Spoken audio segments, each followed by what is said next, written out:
kita mulai ibadah minggu keempat tanggal 20 sampai 26 Maret tahun 2022. Kita bernyanyi dari buku ED 179 ayat 1 dan ayat 2.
Di dalam nama Allah Bapa dan nama anaknya Tuhan Yesus Kristus dan nama Roh Kudus yang menciptakan langit dan bumi. Amin. Kepadamu aku melayangkan mataku, ya Engkau yang bersemayam di surga. Lihat seperti mata para laki-laki memandang kepada hambanya. Seperti mata para hamba perempuan memandang pada tangan nyonyanya. Demikianlah kita memandang kepada Tuhan Allah kita sampai Ia mengasihani kita. Marilah kita berdoa. Ya Bapa kami yang di sorga, Engkau telah mengutus anak-Mu Tuhan Yesus Kristus ke dunia ini untuk membinasakan iblis. Sadarkanlah dan ingatlah kami dengan Roh Kudus, agar kami jangan terlena di dalam dosa, tetapi kami hidup di dalam damai sampai masuk ke dalam kehidupan yang kekal. Karena Tuhan Yesus Kristus Tuhan kami. Amin. Kita buka Alkitab dari 2 Korintus 6 ayat 1 sampai ayat 2. Demikian firman Tuhan. Sebagai teman-teman sekerja, kami menasihatkan kamu supaya kamu jangan membuat menjadi sia-sia kasih karunia Allah yang telah kamu terima. Sebab Allah berfirman, pada waktu aku berkenan, aku akan mendengarkan engkau, dan pada hari aku menyelamatkan, aku akan menolong engkau. Sesungguhnya waktu ini adalah waktu perkenaan itu. Sesungguhnya hari ini adalah hari penyelamatan itu. Demikianlah firman Tuhan. Berbahagialah orang yang mendengar firman Tuhan serta memeliharanya. Amin. Kita bernyanyi dari buku ED nomor 449 ayat 1.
Kita mendengarkan firman Tuhan.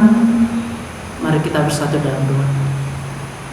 Damai sejahtera Allah yang melampaui segala akal, itulah kiranya yang memelihara hati dan pikiranmu dalam Kristus Yesus Tuhan kita. Amin.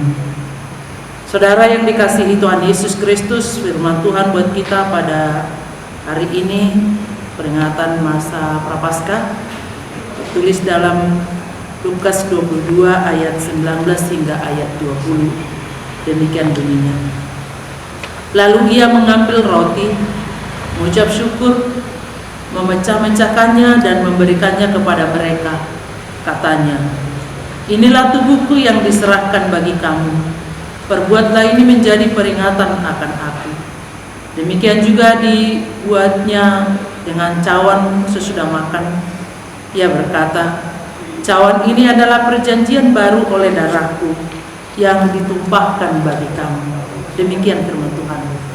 Saudara yang dikasihi Tuhan Yesus, malam sebelum Tuhan Yesus ditangkap, ia melakukan perjamuan bersama para murid, dan kemudian ia berpesan agar para murid melakukannya di kemudian hari. Kata "perbuatlah" adalah kata perintah yang harus ditaati dan dilakukan oleh murid-murid Tuhan Yesus dan juga orang percaya di sepanjang zaman. Maka tidak heran jika bertekun dalam perjamuan Tuhan kemudian menjadi gaya hidup baru para murid Tuhan Yesus setelah itu. Dengan demikian dalam perjalanan hidup, mari kita bertekun dalam perjamuan Tuhan, dan mari kita jadikan itu menjadi gaya hidup kita. Saudara yang dikasihi Tuhan Yesus, oleh sebab itu perjamuan Tuhan merupakan bagian dari pengembangan pola hidup baru yang harus kita tekuni. Perjamuan Tuhan atau perjamuan kudus memiliki 3 makna sekaligus, yaitu pertama, makna untuk masa lalu. Sebagai peringatan, dalam bahasa Yunani dikatakan anamnesis, akan kematian Yesus Kristus bagi penebusan dosa-dosa manusia dan penghukuman yang seharusnya diterima manusia, dan sebagai ucapan syukur atas berkat dan keselamatan yang diberikan Allah melalui pengorbanan diri Tuhan Yesus Kristus. Yang kedua, makna untuk masa kini, sebagai persekutuan koinonia dengan Tuhan Yesus dan tubuhnya. Melalui perjamuan kudus berarti seseorang mempersekutukan dirinya dengan kematian Tuhan Yesus, mati terhadap dosa. Yang ketiga, makna untuk masa depan, sebagai jaminan akan kerajaan Allah dan jamuan Mesias ketika semua orang percaya berkumpul bersama-sama dengan Tuhan, dan sebagai tindakan untuk mengharapkan kedatangan Kristus yang kedua kali. Saudara yang dikasihi Tuhan Yesus, tata cara perjamuan kudus yang terutama adalah sikap hati yang mengakui dan menghargai pengorbanan Tuhan Yesus, mengakui tubuhnya atau gereja, dan menguji hati kita.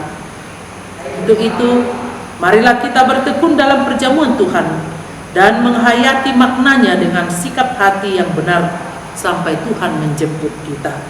Perjamuan kudus adalah kesempatan untuk mengenang kembali dan mensyukuri penebusan Kristus yang sempurna kepada kita, umat manusia berdosa ini. Amin, kita berdoa. Ya Allah yang maha baik, dalam perjamuan kudus Engkau menghendaki hati yang terbuka dari kami umat-Mu untuk menerima penebusan dan pengampunan dosa. Ampuni kami Tuhan, jika masih ada hati yang membatu sehingga tidak mampu menerima pengampunan-Mu, sehingga tidak mau mengampuni orang lain. Amin. Kita bernyanyi dari buku ND nomor 622 ayat 1 sambil mengumpulkan persembahan di rumah masing-masing.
sama-sama mengucapkan doa Bapa kami. Bapa kami yang di sorga, dikuduskanlah namamu, datanglah kerajaan-Mu, jadilah kehendak-Mu di bumi seperti di sorga. Berilah kami pada hari ini makanan kami yang secukupnya, dan ampunilah kami akan kesalahan kami, seperti kami juga mengampuni orang yang bersalah kepada kami. Dan jangan membawa kami ke dalam pencobaan, tetapi lepaskanlah kami daripada yang jahat. Karena Engkau yang mempunyai kerajaan dan kekuasaan dan kemuliaan sampai selama-lamanya. Amin.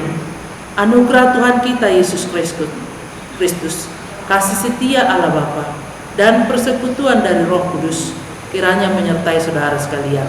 Amin.